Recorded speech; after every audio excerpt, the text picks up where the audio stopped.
जय हिंद। आज का वीडियो रसायन विज्ञान का पहला चैप्टर पदार्थ है, जिसका हम लोग विस्तार से अध्ययन करने वाले हैं। अगर आप लोग रेलवे या अन्य सरकारी नौकरी का तैयारी करते हैं तो आप लोगों को बताना चाहूँगा यह वीडियो आपके लिए फ़ायदेमंद होगा। और अंत में हम लोग पिछले वर्ष पूछे गए कुछ प्रश्न एवं उनके उत्तर भी देखेंगे। तो चलिए करते हैं वीडियो को स्टार्ट। सबसे पहले देखते हैं रसायन विज्ञान यानी केमिस्ट्री किसको कहते हैं।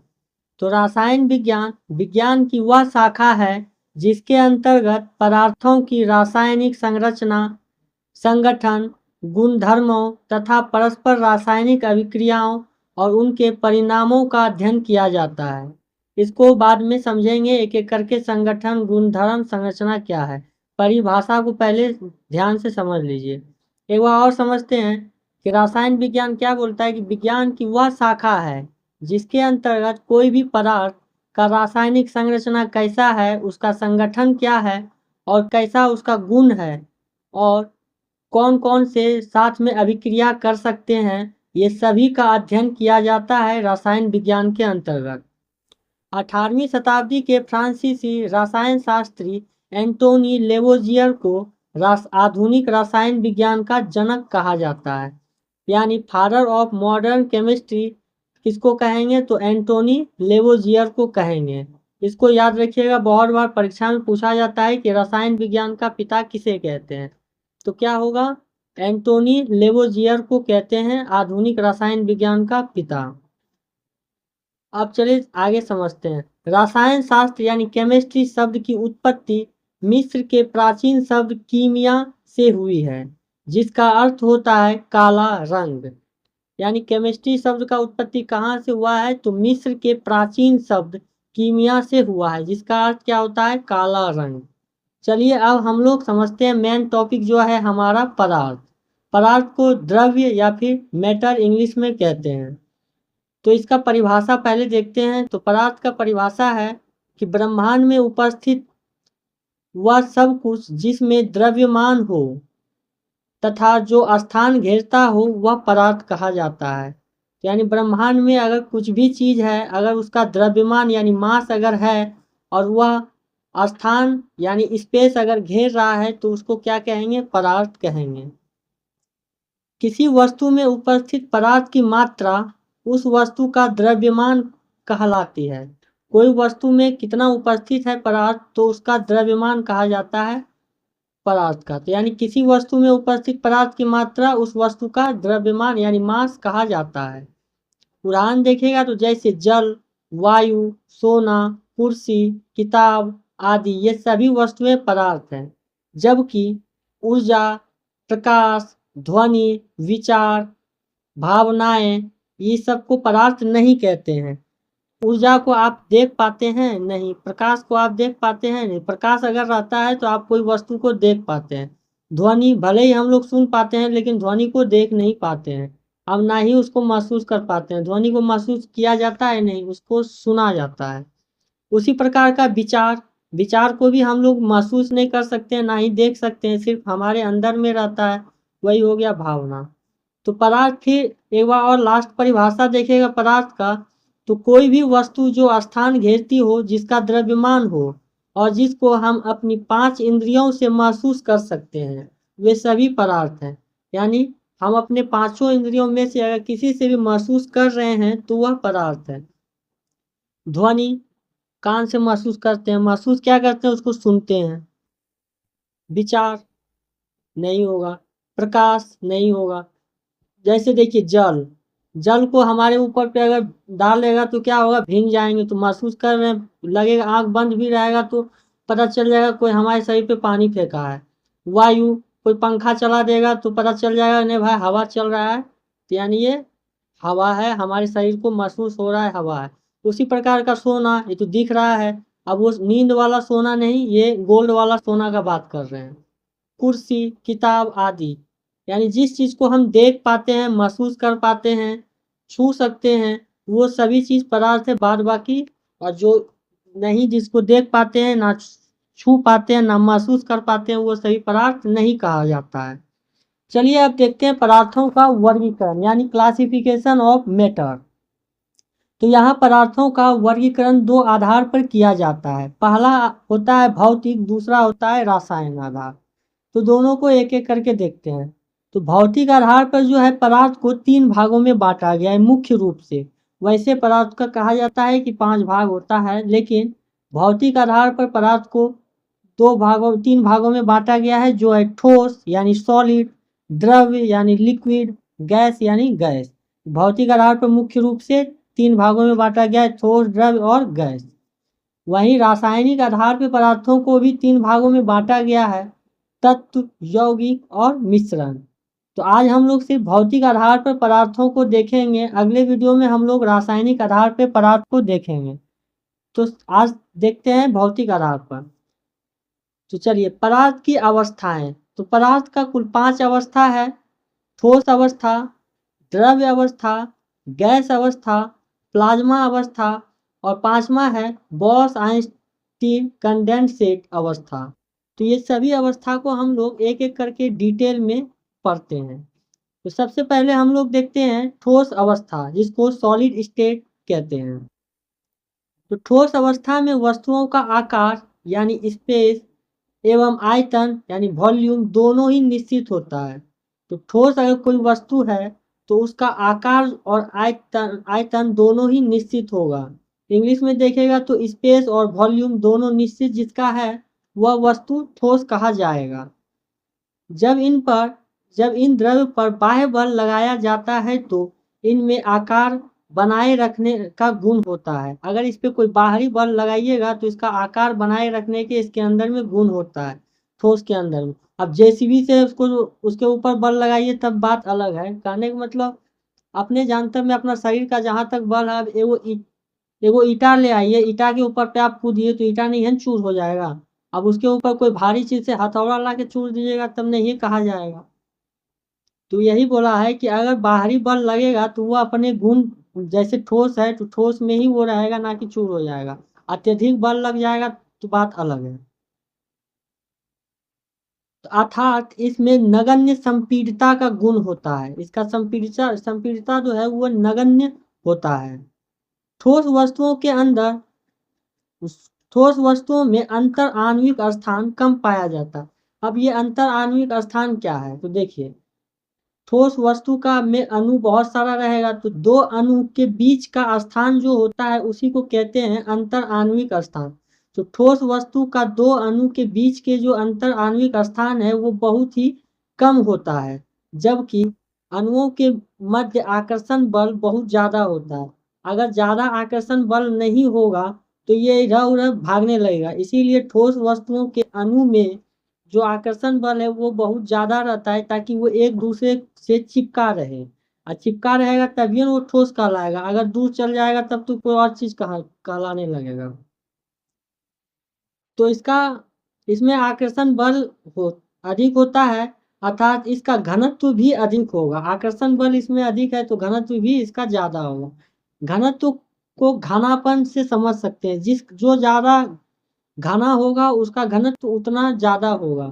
घनत्व का मतलब घना से याद रखिएगा तो समझ जाइएगा घनत्व क्या है। कोई ज्यादा बड़ा इस शब्द है नहीं। बहुत लोग को समझ नहीं पाता है घनत्व किसको कहते हैं। घनापन को घनत्व कहेंगे और कुछ नहीं है। उदाहरण में अगर ठोस का देखेगा तो लकड़ी हो गया, लोहे की छड़ हो गया, कांच हो गया, पत्थर हो गया आदि, ये सभी ठोस कहे जाते हैं। आप फोटो अगर देखेगा ठोस का तो ठोस का अणु देखिए बहुत आपस में नजदीक नजदीक बने हुए हैं, जबकि द्रव्य और गैस में ऐसे नहीं होते हैं। ठोस के अणु एक दूसरे के करीब होते हैं, आप इमेज में देख पाते होंगे। चलिए अब हम लोग अगला टॉपिक समझते हैं जो है द्रव्य अवस्था, जिसको लिक्विड स्टेट कहते हैं। तो द्रव्य अवस्था में पदार्थ का आकार और निश्चित होता है, परंतु इसका आयतन जो है वह निश्चित होता है। तो द्रव्य अवस्था में क्या बता रहा है कि यह इसका आकार जो होता है वह अनिश्चित होता है, माने इसका किसी भी प्रकार का आकार हो सकता है, लेकिन आयतन जो है वह निश्चित होगा। इसको ऐसे समझिए, मान लीजिए कि आपके पास 5 लीटर पानी है। अब 5 लीटर का पानी है तो उसको 5 लीटर वाला डब्बा में रखिए। अब फिर क्या कीजिए कि एक बड़ा सा का परात ले लीजिए जिसमें 5 लीटर पानी आ जाएगा। आप उसमें उसको डालिए। फिर कोई और शेप का बर्तन लीजिए, उसमें डालिए, तो देखिएगा कि उसका आकार जो है वह बदलते रहता है, लेकिन वह 5 लीटर का 5 ही लीटर रहेगा, ही नहीं कि बढ़ जाएगा 6 हो जाएगा ना कि 4 हो जाएगा, वो उतने रहेगा। तो वही द्रव्य में बताया गया है कि इसका आकार अनिश्चित होता है, लेकिन आयतन जो है वह निश्चित रहेगा। कभी भी इसका आयतन घटेगा बढ़ेगा नहीं, उतना ही रहेगा, लेकिन आकार बदलते रहेगा बर्तन के हिसाब से। तो द्रव्य पदार्थ जिस पात्र में रखे जाते हैं उसी का आकार ग्रहण कर लेते हैं, जिस बर्तन में रखिएगा उसी का आकार वो ग्रहण कर लेगा।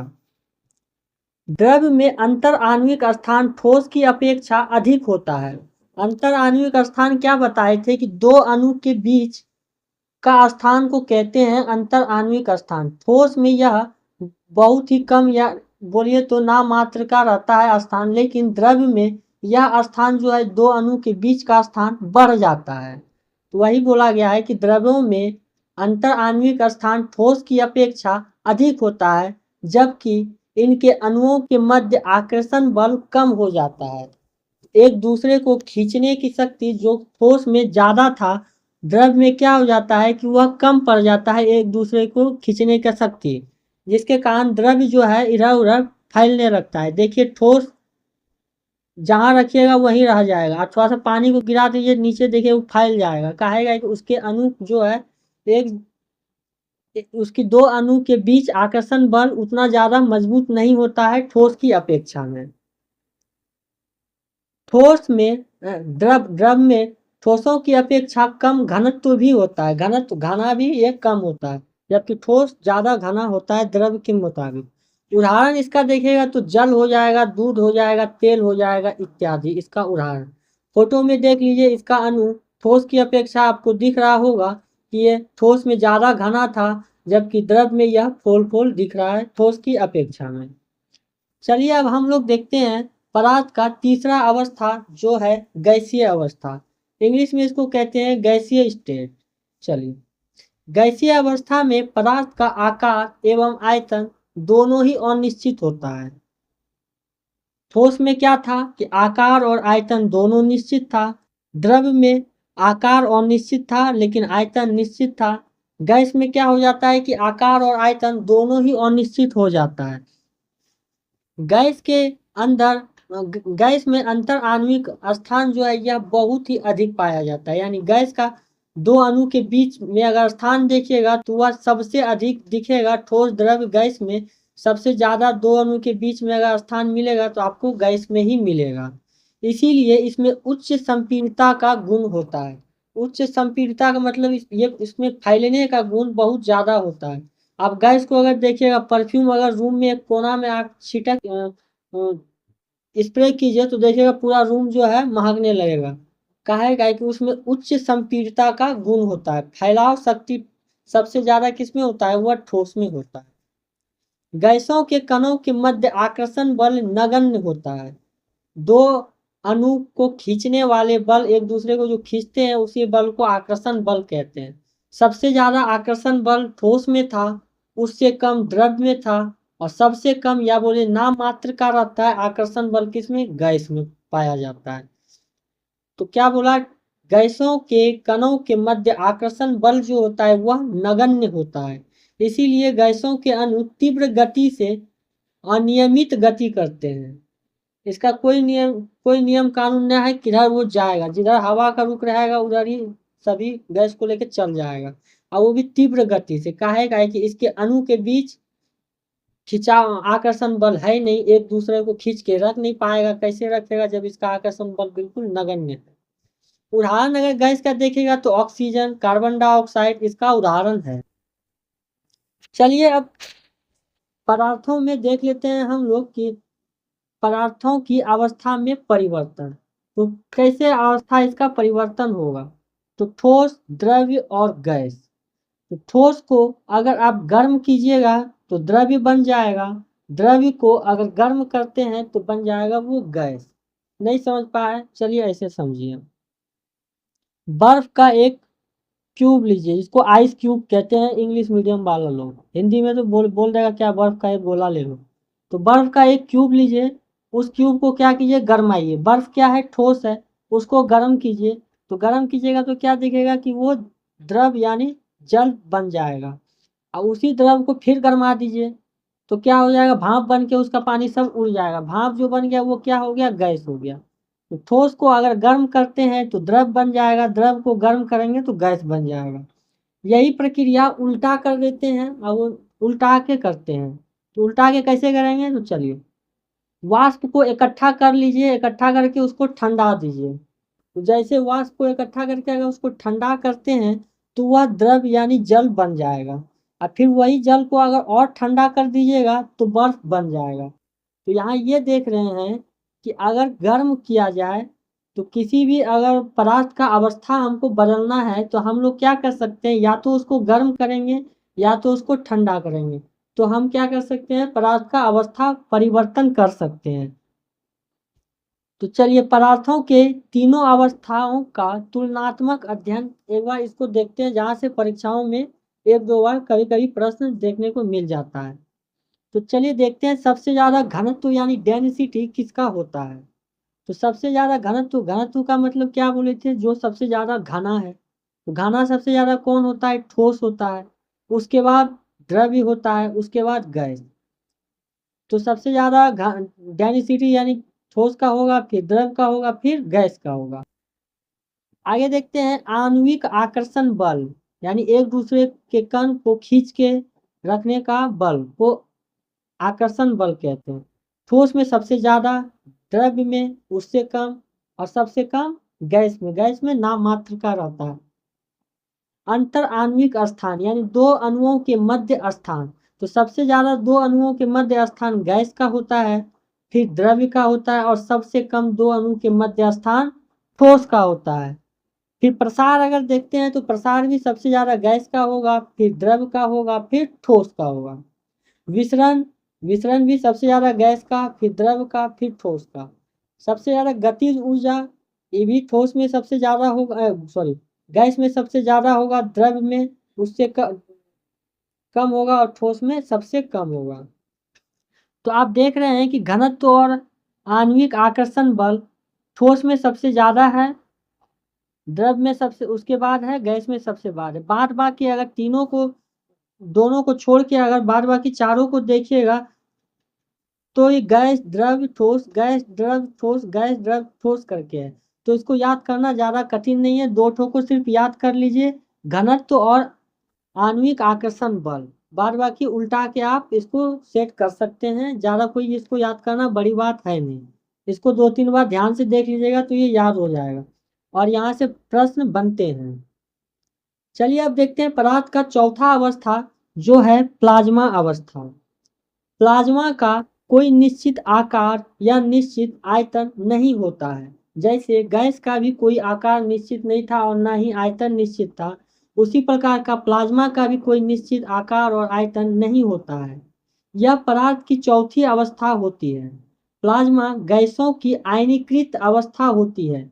इसमें धनावेशित आयनों तथा ऋणावेशित इलेक्ट्रॉन की संख्या बराबर होती है। सूर्य तथा तारों की ऊष्मा ऊर्जा प्लाज्मा अवस्था में ही होता है। यानी इसको ऐसे समझिए, ठोस को गर्म कीजिएगा तो द्रव बनेगा, द्रव को गर्म कीजिएगा तो गैस बनेगा, और गैस को और गर्मा दीजिए क्या बन जाएगा, प्लाज्मा बन जाएगा। समझ गए। चलिए अब समझते हैं पदार्थ का पांचवा अवस्था। प्लाज्मा उतना कोई ज्यादा बड़ा बात नहीं, बस यही जानिए कि प्लाज्मा पदार्थ का चौथा अवस्था होता है। मुख्य रूप से पदार्थ का तीन ही अवस्था है, ठोस द्रव गैस। बाद बाकी दो अवस्था को ऊपर ऊपर से जानना चाहिए, लेकिन हाँ जानना पड़ेगा क्योंकि ये है। पांचवा अवस्था देखते हैं बोस आइंस्टीन कंडेंसेट। वर्ष 1920 ईस्वी में भारतीय भौतिक वैज्ञानिक सत्येंद्र नाथ बोस ने पदार्थ की पांचवी अवस्था के लिए कुछ गणनाएं की, जिसके आधार पर अल्बर्ट आइंस्टाइन ने बोस आइंस्टाइन कंडेंसेट यानी बीईसी के रूप में द्रव्य यानी पदार्थ की पांचवी अवस्था की भविष्यवाणी की। दरअसल बात यह है कि 1920 ईस्वी में भारत का वैज्ञानिक, भौतिक विज्ञान का वैज्ञानिक सत्येंद्र नाथ बोस ने पदार्थ का पांचवा अवस्था का खोज किया और बोला कि यह पांचवा अवस्था है। लेकिन भारत का आदमी ऐसा कि इसको मानने के लिए तैयार ही नहीं हुआ, बोलने लगा कुछ भी तुम बोल रहे हो। लेकिन इन्होंने अपना रिपोर्ट आइंस्टीन को भेजा। वो जब इसको देखें, देखने के बाद उनको लगा कि नहीं ये सही है, तब वो इसको बोले कि नहीं ये पदार्थ का पांचवा अवस्था है, और तभी से इन दोनों के नाम पर इसका नाम पड़ गया। सत्येंद्र नाथ बोस के नाम पे बोस पड़ा और अल्बर्ट आइंस्टाइन के नाम पे आइंस्टीन इसका नाम पड़ा। इसीलिए पदार्थ का पांचवा अवस्था हो गया बोस आइंस्टाइन कंडेंसेट। बीईसी वह अवस्था है जिसमें किसी गैस को लगभग परम शून्य ताप, जो -273.15 डिग्री सेल्सियस होता है, तक शीतल करने पर परमाणुओं की मुक्त ऊर्जा लगभग समाप्त हो जाती है। यानी बोस आइंस्टीन कंडेंसेट कह सकते हैं कि किसी भी गैस को तब तक ठंडा कीजिए जब तक वो परम शून्य ताप यानी -273.15 डिग्री सेल्सियस नहीं हो जाता है, तब तक उसको ठंडा कीजिए। और जब उसको ठंडा कर देते हैं तो उसका ऊर्जा जो है लगभग समाप्त हो जाता है। वही हो गया बोस आइंस्टीन कंडेंसेट। इसको अगर इधर से देखिएगा तो प्लाज्मा को ठंडा कीजिए गैस बनेगा, गैस को ठंडा कीजिए द्रव बनेगा, द्रव को ठंडा कीजिए ठोस बनेगा, और ठोस को और ठंडा दीजिए परम शून्य ताप यानी -273.15 डिग्री सेल्सियस पे ले आइए तो बन जाएगा पदार्थ का पांचवा अवस्था। पदार्थों में होने वाले परिवर्तन। चलिए परिवर्तन को देखते हैं, पदार्थ में कितने प्रकार के परिवर्तन होता है। तो पदार्थ में दो प्रकार के परिवर्तन होते हैं। पहला होता है भौतिक परिवर्तन जिसको फिजिकल चेंज कहते हैं। दूसरा होता है रासायनिक परिवर्तन जिसको केमिकल चेंज कहा जाता है। तो भौतिक परिवर्तन यह एक अस्थायी परिवर्तन है। तो भौतिक परिवर्तन कैसा है? एक अस्थायी है, ये हमेशा के लिए नहीं होता है, जब तक क्या है तभी तक के लिए रहेगा, इसीलिए इसको कहा गया है कि यह एक अस्थायी परिवर्तन है। इस परिवर्तन में कोई भी पदार्थ परिवर्तित होने के बाद पुनः अपनी पूर्व अवस्था में आ जाता है। तो कोई भी अगर चीज इसमें भौतिक परिवर्तन अगर करते हैं तो परिवर्तन के बाद वह अपना अवस्था में वह आने का शक्ति रखता है। इसका उदाहरण बाद में हम आपको देंगे, पहले इसका परिभाषा जान लीजिए। तो भौतिक परिवर्तन क्या हुआ कि परिवर्तन होने के बाद वह पुनः अपनी अवस्था में लौट के आ जाता है, तो वह भौतिक परिवर्तन कहा जाता है। रासायनिक परिवर्तन यह अस्थायी परिवर्तन है। इसका मतलब ये होता है कि अगर आप एक बार रासायनिक परिवर्तन कर दिए तो आप दोबारा फिर उसको वापस उसी फॉर्म में नहीं ला सकते हैं अगर आप उसको रासायनिक परिवर्तन कर दिए, क्योंकि यह एक अस्थायी परिवर्तन है। इस परिवर्तन में कोई भी पदार्थ परिवर्तन होने के बाद पुनः अपनी पूर्व अवस्था में नहीं आ पाता है। चलिए अब दोनों परिवर्तनों को समझने का प्रयास करते हैं, जहां से परीक्षाओं में बार बार प्रश्न पूछ लेते हैं कि तो दो उदाहरण दे देगा, बोलेगा कि बताइए कौन परिवर्तन है, रासायनिक है कि भौतिक है कि कौन और परिवर्तन है। तो जो जो परीक्षाओं में पूछा गया है वही सब चीज को चुन चुन के लाए हैं और यहाँ पे लिखे हैं, तो आप लोग इसको ध्यान से देखिए। तो दो साइड में लिखा गया है, एक साइड में भौतिक परिवर्तन है, दूसरा साइड में रासायनिक परिवर्तन है। तो चलिए, मोमबत्ती का पिघलना और मोमबत्ती का जलना दोनों अलग अलग चीज है। मोमबत्ती का पिघलना भौतिक परिवर्तन है। अगर मोम को आप पिघला दीजिए, पिघलने के बाद भी क्या है, वो मोम ही है, वो ठंडा हो जाएगा, ठंडा होने के बाद फिर वो मोम ही कहा जाएगा, कुछ और थोड़ी कहा जाएगा। तो मोमबत्ती का पिघलना वो क्या है, भौतिक परिवर्तन है, फिर वो मोम बन जाएगा। लेकिन अगर मोमबत्ती जल गया, पूरे जल गया, जल के धुआं धुआं हो गया, तो उसमें तो कुछ मोम बचेगा नहीं। जब बचवे नहीं किया तो भौतिक परिवर्तन कहा जाएगा। क्या भौतिक परिवर्तन में तो बोला गया है कि परिवर्तन होने के बाद फिर से वो अपने अवस्था में आ जाएगा। अब मोम तो पूरा जल के धुआं में उड़ गया, तो मोमबत्ती का पिघलना भौतिक परिवर्तन है, जबकि मोमबत्ती का जलना रासायनिक परिवर्तन है। ये समझ लिए। चलिए अगला उदाहरण देखते हैं। पानी से बर्फ का बनना। अब पानी से आप बर्फ बना दीजिए, अब फिर वो बर्फ को कुछ देर बाहर में छोड़ दीजिए, देखिए वो फिर पानी बन जाएगा, तो भौतिक परिवर्तन हुआ। मक्खन का खट्टा होना। मक्खन है, मक्खन खट्टा हो गया तो उसको खाइएगा नहीं, है ना, खट्टा हो गया फेंका गया, फिर दोबारा वो खाने लायक तो बनेगा नहीं क्योंकि खट्टा हो गया है। तो मक्खन खट्टा हो गया है, रासायनिक परिवर्तन। पानी से बर्फ बन गया, भौतिक परिवर्तन। पानी का वाष्प बनना। अब पानी देखिए क्या होता है कि जब सूरज देवता आते हैं तो क्या होता है कि पानी समुद्र का वो उठा के वाष्प बना के बादल बना देते हैं। वाष्प के रूप में पानी को समुद्र से लेते हैं और उसको बादल बना देते हैं। फिर वही बादल को क्या करता है, जब भर जाता है उसमें पानी तो वही पानी को नीचे छोड़ देता है वर्षा के रूप में। तो क्या पानी वाष्प तो बन गया, वाष्प बनने के बाद फिर तो वो पानी बन गया। तो इसीलिए पानी का वाष्प बनना क्या कहाएगा, भौतिक परिवर्तन। खाने का पाचन, खाना जो खाते हैं, जो पच गया खाना, पचने के बाद फिर वो खाना वापस तो आएगा नहीं। तो इसीलिए खाना का पचना क्या कहाएगा, रासायनिक परिवर्तन कहा जाएगा। दूध का गर्म होना, दूध को गर्मा दीजिए फिर वो थोड़ा के बाद ठंडा गया तो फिर भी दूध ही रहेगा, तो वो भौतिक परिवर्तन। दूध से दही बनना, दूध से दही बना दिए फिर दूध तो आएगा नहीं, तो दूध से दही बनना रासायनिक परिवर्तन। रेत का पानी में घुलना, पानी हटा दीजिए उसको सुखा दीजिए फिर वही रेत बन जाएगा, भौतिक परिवर्तन। लोहे पर जंग लगना, लोहा में जंग लग गया तो क्या होगा, उससे जंग छोड़ा लीजिएगा तो फिर लोहा बचबे करेगा, लेकिन क्या पूरा लोहा बचेगा। मान लीजिए 5 किलो का लोहा है, अब उसमें जंग लग गया, जंग लगने के बाद उसको छोड़ा दिए तो क्या होगा, 5 ही किलो रहेगा, कुछ घटबे करेगा। तो लोहा में जंग लगना भी क्या होगा, रासायनिक परिवर्तन। कागज का फटना, कागज को फाड़ दीजिए तो कागज ही रहेगा, इसीलिए कागज का फटना भौतिक परिवर्तन, कागज का जलना रासायनिक परिवर्तन। ये सब भले ही साधारण आपको लग रहा है लेकिन ये सब परीक्षाओं में पूछा गया है, इसीलिए इसको आप हल्के में नहीं ले सकते हैं। विद्यार्थी को तो लगता है ये सब बड़ा आसान है, कोई दिक्कत नहीं, आराम से ये सब पता ही है, लेकिन जब वहाँ परीक्षा में बैठिएगा तो भूल जाइएगा कि पानी का वाष्प बनना क्या है, भौतिक परिवर्तन है कि रासायनिक परिवर्तन है, वहां पे दिमाग गड़बड़ा जाएगा। इसीलिए इसको ध्यान से समझिए कि क्या कहना चाह रहे हैं। भौतिक परिवर्तन होने के बाद फिर वो अपने अवस्था में आ जाएगा, जबकि रासायनिक में एक बार परिवर्तन हो गया तो भूल जाओ, अब उसको वापस दोबारा उसमें आने वाला है नहीं। माने दागो और भूल जाओ, ये कहानी होता है किसमें, तो रासायनिक परिवर्तन। चलिए अब कुछ विगत वर्षों में पूछे गए प्रश्न एवं उनके उत्तर देखते हैं। ये सभी प्रश्न वही है जो परीक्षाओं में पूछे गए हैं।